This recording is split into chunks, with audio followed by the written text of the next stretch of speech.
Technological utopianism is any ideology based on the premise that advances in science and technology will eventually bring about a utopia, or at least help to fulfill one or another utopian ideal. A techno-utopia is therefore a hypothetical ideal society, in which laws, government, and social conditions are solely operating for the benefit and well-being of all its citizens, set in the near or far future, when advanced science and technology will allow these ideal living standards to exist, for example, post-scarcity, transformations in human nature, the abolition of suffering and even the end of death. Douglas Rushkoff, a leading theorist on technology and cyberculture, claims that technology gives everyone a chance to voice their own opinions, fosters individualistic thinking, and dilutes hierarchy and power structures by giving the power to the people. He says that the whole world is in the middle of a new renaissance, one that is centered around technology and self-expression. However, Rushkoff makes it clear that people don't live their lives behind a desk with their hands on a keyboard. A tech utopia does not disregard any problems that technology may cause,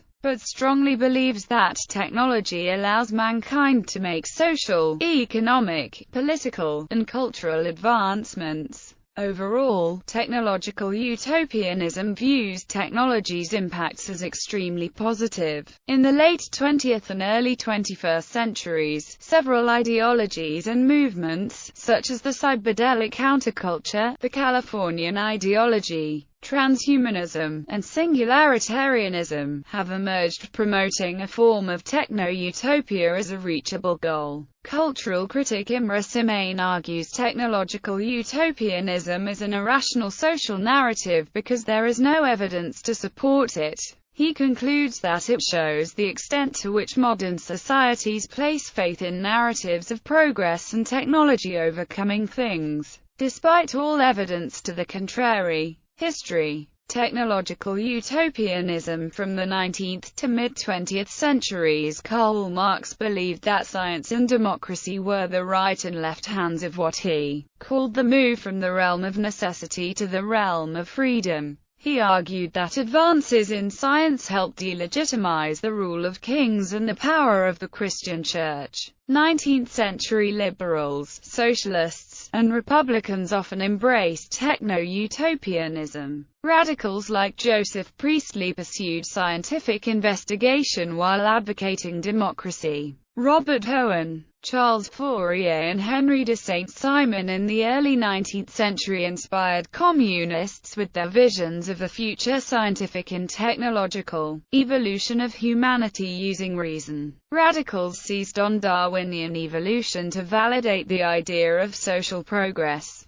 Edward Bellamy's socialist utopia in Looking Backward, which inspired hundreds of socialist clubs in the late 19th century United States and a national political party, was as highly technological as Bellamy's imagination. For Bellamy and the Fabian socialists, socialism was to be brought about as a painless corollary of industrial development. Marx and Engels saw more pain and conflict involved, but agreed about the inevitable end. Marx has argued that the advance of technology laid the groundwork not only for the creation of a new society, with different property relations, but also for the emergence of new human beings reconnected to nature and themselves. At the top of the agenda for empowered proletarians was to increase the total productive forces as rapidly as possible. The 19th and early 20th century left, from social democrats to communists, were focused on industrialization, economic development and the promotion of reason, science, and the idea of progress. Some technological utopians promoted eugenics, holding that in studies of families, such as the Dukes and Calicarchs, science had proven that many traits such as criminality and alcoholism were hereditary. Many advocated the sterilization of those displaying negative traits. Forcible sterilization programs were implemented in several states in the United States. H.G. Wells in works such as The Shape of Things to Come promoted technological utopianism.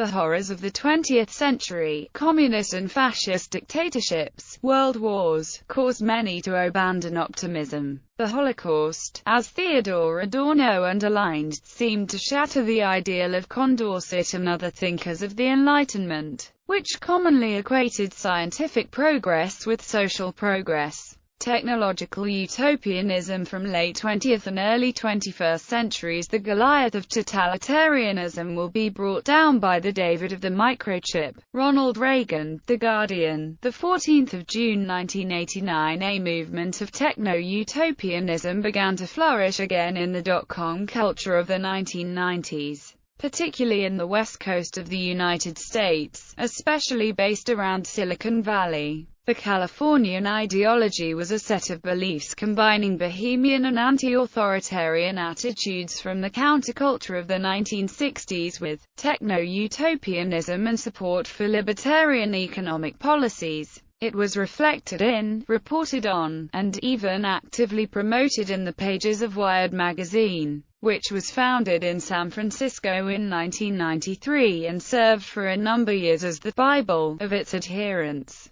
This form of techno-utopianism reflected a belief that technological change revolutionizes human affairs, and that digital technology in particular, of which the Internet was but a modest harbinger, would increase personal freedom by freeing the individual from the rigid embrace of bureaucratic big government. Self-empowered knowledge workers would render traditional hierarchies redundant. Digital communications would allow them to escape the modern city, an obsolete remnant of the industrial age. Its adherents claim it transcended conventional right-left distinctions in politics by rendering politics obsolete. However, techno-utopianism disproportionately attracted adherents from the libertarian right end of the political spectrum. Therefore, techno-utopians often have a hostility toward government regulation and a belief in the superiority of the free market system. Prominent oracles of techno-utopianism included George Gilder and Kevin Kelly, an editor of Wired who also published several books. During the late 1990s dot-com boom, when the speculative bubble gave rise to claims that an era of permanent prosperity had arrived, techno-utopianism flourished, typically among the small percentage of the population who were employees of Internet startups or owned large quantities of high-tech stocks. With the subsequent crash, many of these dot-com techno-utopians had to rein in some of their beliefs in the face of the clear return of traditional economic reality. In the late 1990s and especially during the first decade of the 21st century, techno-realism and techno-progressivism are stances that have risen among advocates of technological change as critical alternatives to techno-utopianism. However, technological utopianism persists in the 21st century as a result of new technological developments and their impact on society. For example, several technical journalists and social commentators, such as Mark Pess, have interpreted the WikiLeaks phenomenon and the United States diplomatic cables leak in early December 2010 as a precursor to, or an incentive for, the creation of a techno-utopian transparent society. Cyber-utopianism, first coined by Evgeny Morozov, is another manifestation of this, in particular in relation to the Internet and social networking principles. Bernard Gendron, a professor of philosophy at the University of Wisconsin-Milwaukee, defines the four principles of modern technological utopians in the late 20th and early 21st centuries as follows. We are presently undergoing a revolution in technology. In the post-industrial age, technological growth will be sustained. In the post-industrial age, technological growth will lead to the end of economic scarcity. The elimination of economic scarcity will lead to the elimination of every major social evil. Rushkoff presents us with multiple claims that surround the basic principles of technological utopianism. Technology reflects and encourages the best aspects of human nature, fostering communication, collaboration, sharing, helpfulness, and community. Technology improves our interpersonal communication, relationships, and communities. Early Internet users shared their knowledge of the Internet with others around them. Technology democratizes society. The expansion of access to knowledge and skills led to the connection of people and information. The broadening of freedom of expression created the online world, in which we are allowed to voice our own opinions. The reduction of the inequalities of power and wealth meant that everyone has an equal status on the Internet and is allowed to do as much as the next person. Technology inevitably progresses. The interactivity that came from the inventions of the TV remote control, video game joystick, computer mouse and computer keyboard allowed for much more progress. Unforeseen impacts of technology are positive. As more people discovered the Internet, they took advantage of being linked to millions of people, and turned the Internet into a social revolution. The government released it to the public, and its social side effect became its main feature.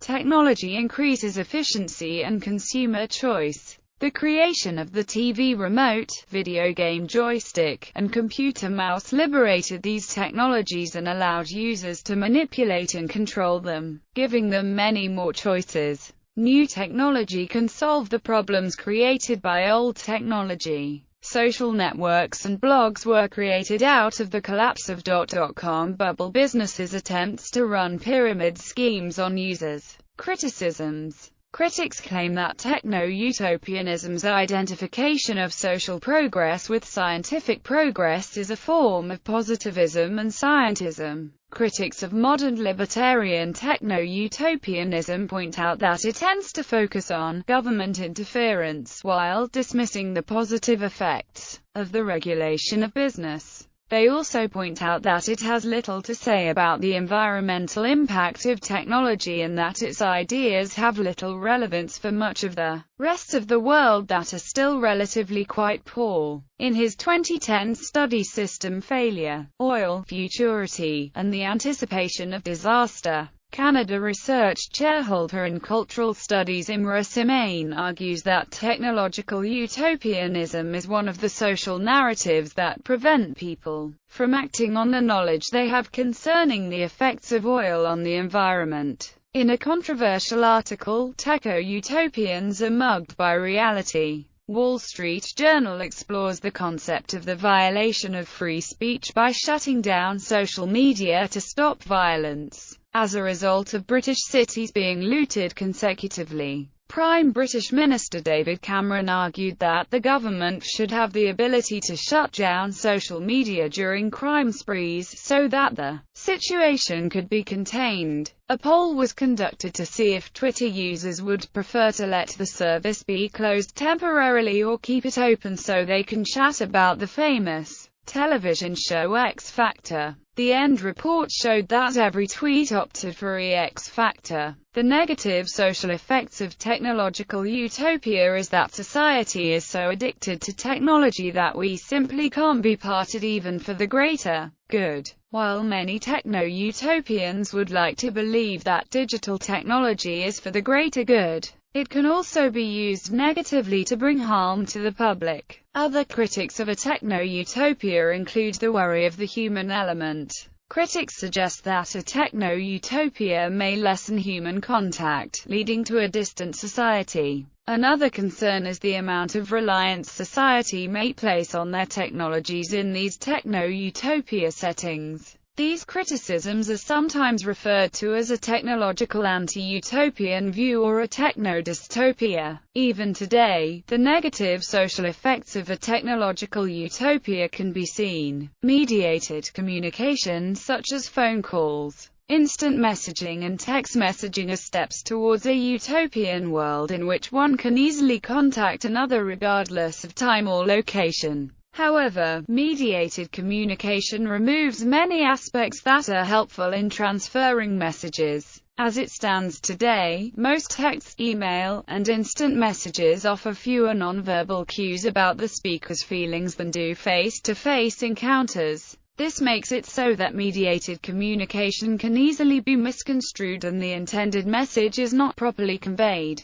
With the absence of tone, body language, and environmental context, the chance of a misunderstanding is much higher, rendering the communication ineffective. In fact, mediated technology can be seen from a dystopian view because it can be detrimental to effective interpersonal communication. These criticisms would only apply to messages that are prone to misinterpretation, as not every text-based communication requires contextual cues. The limitations of lacking tone and body language in text-based communication are likely to be mitigated by video and augmented reality versions of digital communication technologies.